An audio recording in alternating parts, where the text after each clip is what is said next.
Hello student. JEE main का exam अभी चल रहा है और बच्चे बता रहे हैं कि बहुत डिफिकल्ट डिफिकल्ट क्वेश्चन आ रहा है। तो सीक्वेंस सीरीज का तो बहुत आसान क्वेश्चन भी आया है। कैसे? एस एन दिया हुआ है कि एस एन जो होता है एन टर्म का सम दिया हुआ है एपी का। अब एस एन की जगह पे एन की जगह पे 12 है, तो एस 12 का वैल्यू कितना दिया हुआ है 57, और एस 40 का वैल्यू कितना दिया हुआ है 1030। तो हमसे पूछा जा रहा है कि एस 30 माइनस एस 10 का वैल्यू बता दीजिए। तो सबसे पहले हम देख पा रहे हैं कि एक सीक्वेंस एपी है जिसका कि समेशन का फॉर्मूला हमको याद होना चाहिए।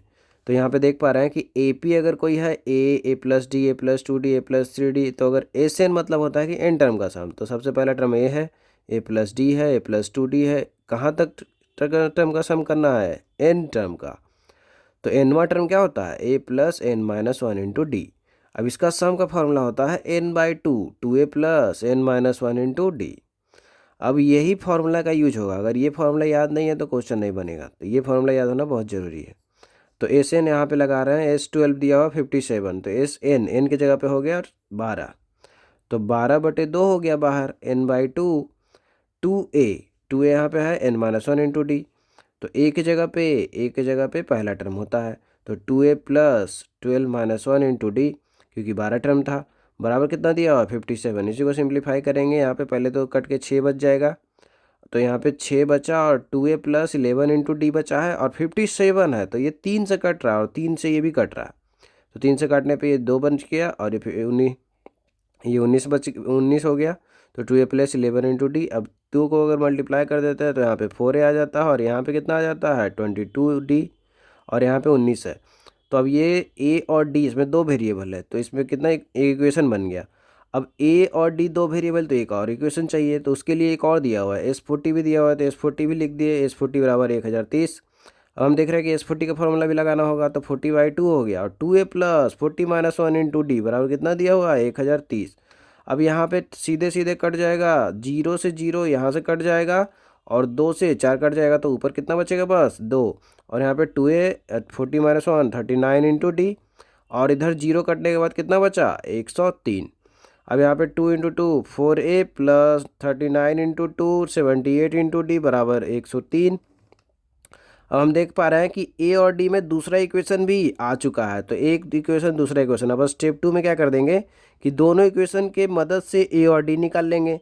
तो दोनों इक्वेशन के मदद से हम देख पा रहे हैं कि बहुत ही आसानी से निकल जाएगा, क्योंकि 4a दोनों में आ गया। तो ए इक्वेशन 1 में से अगर 2 को जैसे ही घटाएंगे तो ए अपने आप कट जाएगा, तो डी वाला एक्सप्रेशन बचेगा, और इधर कांस्टेंट RHS में बचेगा। तो LHS में क्या बचा 22d माइनस 78d बराबर 19 माइनस 103।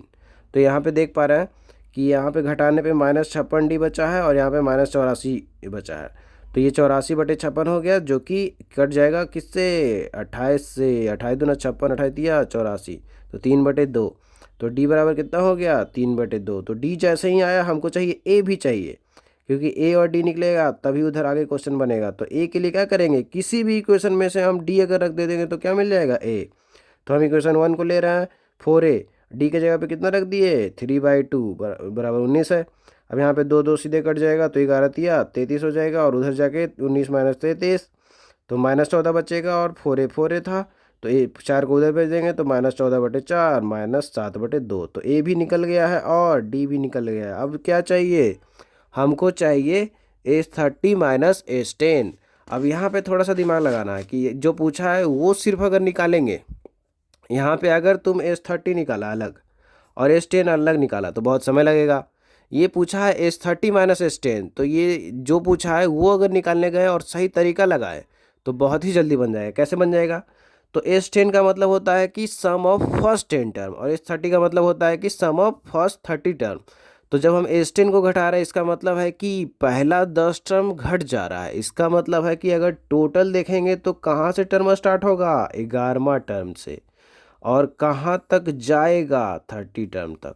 तो एक नया एपी बन गया, जिसका पहला टर्म क्या है T11, और लास्ट टर्म कितना है T30। तो इसमें हमारे पास कितना टर्म है टोटल, मात्र 20 टर्म है। तो एन टर्म का फॉर्मूला का समेशन लगा देंगे कि 20/2 2a। अब पहला टर्म की जगह पे क्या होगा T11 plus n minus one into D. अब ये T11 अगर चाहते हैं तो एपी के TR का फॉर्मूला यूज करना होगा। तो टी आर का फॉर्मूला होता है A plus R minus one into D. तो ये फॉर्मूला याद होना बहुत ज़रूरी है।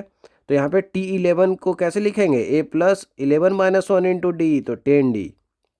यहाँ 20 में से एक गया तो 19 इंटू डी। अब हम देख पा रहे हैं कि यहाँ पे अगर हमको इसका एक्सप्रेशन चाहिए तो ए और डी का वैल्यू रखना होगा। जो हम निकाले थे, ए का वैल्यू निकाले थे -7/2 और डी का निकाले थे 3/2। तो दोनों का अगर हम वैल्यू रख देते हैं, यहाँ पे भी डी का वैल्यू रख देते हैं, तो उसके बाद सिंप्लीफाई करते हैं तो 10 का 10 है। अब यहाँ पे देख रहे हैं कि दोनों जगह से दो दो कॉमन निकल के 2 कट जाएगा, तो यहाँ पे क्या बचेगा, -7 प्लस 10 × 3 30, तो यहाँ बच गया। अब लेकिन ये दो तो कटेगा नहीं, तो 19 दिया 57/2। अब यहाँ पे 30 में से 7 चला गया तो 23 बचा और 57/2 बचा। अब ये दोनों में एलसीएम कितना आएगा, 2, तो 3 दूना 46 प्लस 57/2 और 10 बाहर है, तो यहाँ से 2 इसको काट सकते हैं तो 5। 46 प्लस 57 कितना हो गया, 103। अब 103 गुने 5 होगा 515। यही हमारा फाइनल आंसर है। ये अगर मार्क कर दिए तो सीधे 4 नंबर मिल गया।